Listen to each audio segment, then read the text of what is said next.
Hi, gang. It's hard to believe that week 5 is upon us so soon, but this is our fifth and final set of video lectures, and it's been great working with you. So let's get started. Okay, so here you can see an example that I have made, and as it turns out, we never really got into JavaScript. Being a 5-week class, I wanted to keep things pretty straightforward, so I figured for the end of our class, we'd work on a little bit more of a complex interactive element, but still do it completely in native CSS. So all that's taking place here is HTML and CSS. That's how I built this graphic. And then there's also this cool feature. If I roll over the face itself, it looks around like that. So it didn't at first because I didn't have the window in focus, but once I'd clicked on the screen, see if I move my cursor off and then back on again, and if I move my cursor off, the animation pauses until I resume hovering over the top of the skull. So we'll break this into two parts. We'll talk about how to make the graphic, and then we'll talk about how to do the animation. So this is where we're heading. So I'll switch over here to a new version. I kind of coded this twice so I could clean up my work and walk you through how to get this done. I have a couple of pages pulled up here in terms of animation, but in terms of the graphics themselves, they're pretty straightforward. Largely, I'm just making div boxes, changing their color, rotating them around, and so forth. So let's take a look at what we've got so far in Atom.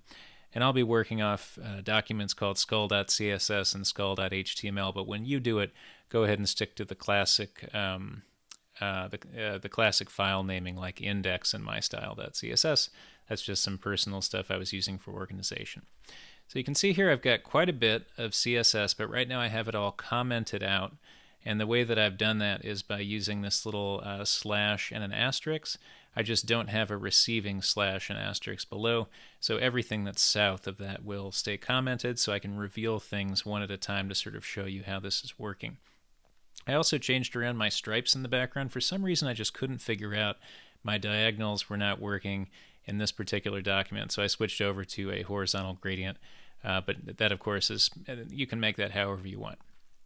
Okay, so right off the top, you can see I'm doing things slightly different than we have in the past. I was researching new ways to center material. So here I have position relative and margin 0 space auto. So that's another way as opposed to the flexbox method to get stuff into the center. And then I have this little div that's 300 by 300 and 150 pixels from the top. Now, when I finish up with this graphic, one of the cool things about it is it's not just going to be square.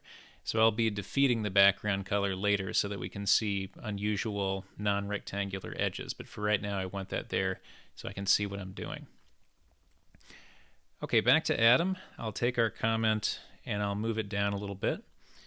And you can see that the first thing that I'm identifying now is skull, the div ID skull.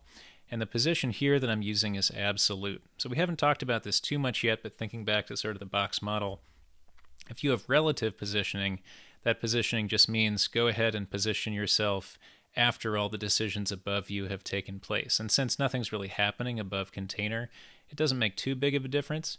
But note that absolute isn't quite as absolute as you might think it is. It just means relative to the container that I'm sitting inside. So first we take container and we position it in the middle.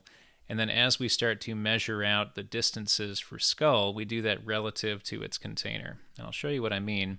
I can also switch over to skull.html. And you can see here I've collapsed some of this material. So it's actually much longer than it appears to be. But I want you to notice my div nesting. So I've got my body, and then I come in here with div container, and that contains bone, which opens and closes, bone again, because I'm making a skull and crossbones, and then the skull area contains the eye, which in turn contains the pupil.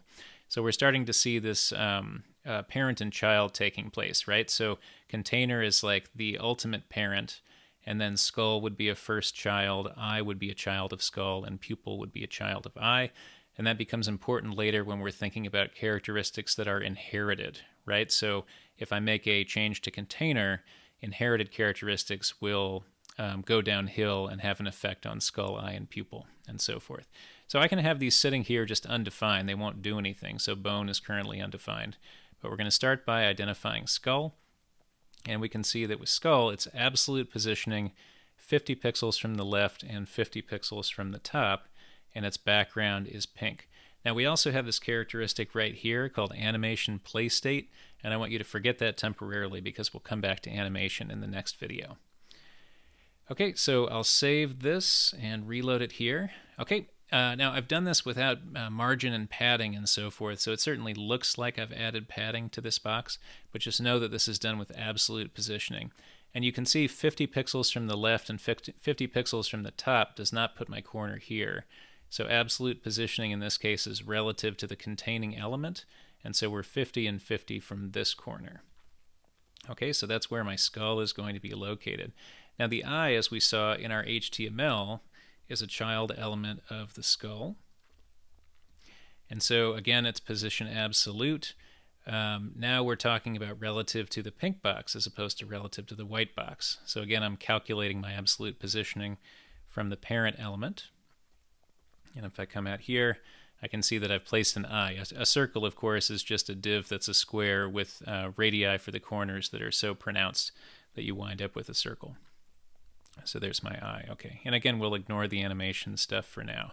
Here you go. I've got width and height is 50, and border radius is 50, so I wind up with a circle.